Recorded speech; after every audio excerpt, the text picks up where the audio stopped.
The reflected moon is so still and perfect that it might have fallen, whole and undamaged, from the sky. It lies a little way off the stern, as slender and unsubstantial as a sliver of wood shaving. Stars are scattered around it like litter, as though someone has sprinkled them randomly over the surface of the ocean. There is no light pollution in this far corner of the South Atlantic, and every star in the sky tonight is reflected directly below me. I seem surrounded by stars. When I lived briefly in the cities of the Northern Hemisphere, where the stars are pinpricks of light, sometimes invisible entirely, it was easy to forget their sheer number. Back home, every time I come out upon the ocean at night, I'm reminded of the vastness of the sky. I rouse myself, not sure how long I've been sitting here, but knowing I have another 20 minutes or so of work to do before I'm done for the night. I change the tank, check the oxygen levels, put my mask and mouthpiece in place, and step off the back of the boat. Instantly, the water wraps its cold blanket around me, chilling me in spite of the protective wetsuit I'm wearing, but I never mind this.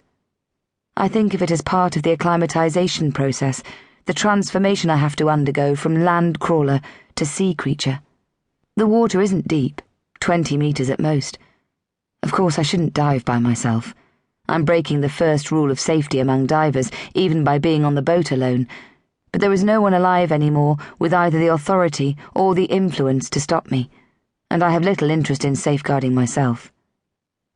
I look down, see the dive line descending, disappearing into the darkness. Then I let air out of my jacket and sink. A few feet down, I flip and start swimming towards the kelp forest that is coming into view below me. Kelp, what most people call seaweed, grows in abundance here. Anchored to the seabed with a root-like structure, it stretches towards the light, its fronds and tendrils kept upright by gas-filled floats.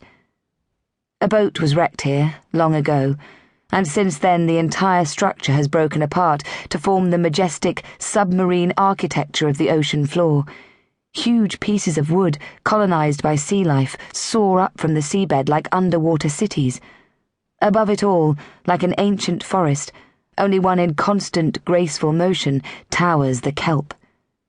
I reach its tip and continue down. In daylight, in clear conditions, the sheer brilliance of the colours around me would be astonishing. At night, seen only with the aid of my torch, they are softer, more muted. The custard of the kelp, the deep, smoky blue of the water, the occasional flashes of ruby red as crabs scuttle across the sand. I'm collecting samples of sea urchin. The kelp forests are important fish spawning areas, but recently they've been in decline, and one possible culprit is the sea urchin that eats away at their roots. The people I work with need to know if some new invasive species is at large, or whether the normal population has just become a bit greedier. Potentially, selling fishing licenses could be enormously lucrative for the island's economy. The fish matter, so the kelp forests matter, so my urchins matter. Overnight, they'll be stored in refrigerated containers on the boat. In the morning, I'll take them to my lab in Stanley. A couple of meters from the ocean floor, I make my way along a path I've already committed to memory.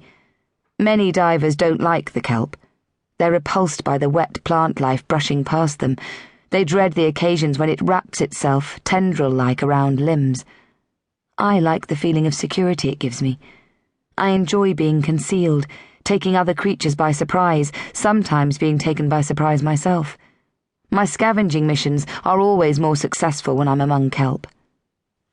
Suddenly, I realize I'm not alone down here.